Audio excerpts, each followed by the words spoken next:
Hello বন্ধুরা, welcome to my new blog. তো সামনেই আসছে 15ই আগস্ট অর্থাৎ স্বাধীনতা দিবস। তো সেই উপলক্ষে আমি একটি ড্রয়িং করে দেখাবো। তো আমার এই ড্রয়িংটা ছোট ছোট ভাই বোনদের জন্য, যারা আঁকতে শিখেনি বা আঁকতে শিখলেও তারা আজকে আমি 5 দিয়ে নেতাজি সুভাষচন্দ্র বসুর একটি ড্রয়িং করে দেখাবো।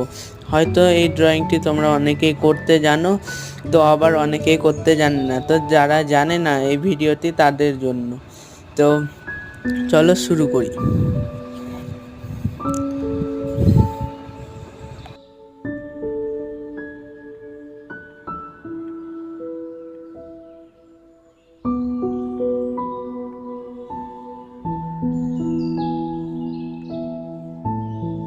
ড্রয়িংটি কেমন হয়েছে কমেন্টে জানাও, ভালো লাগলে লাইক সাবস্ক্রাইব করে দিও। Okay bye. আর এর পরবর্তী কী ড্রয়িং করব সেটি কমেন্টে জানাও।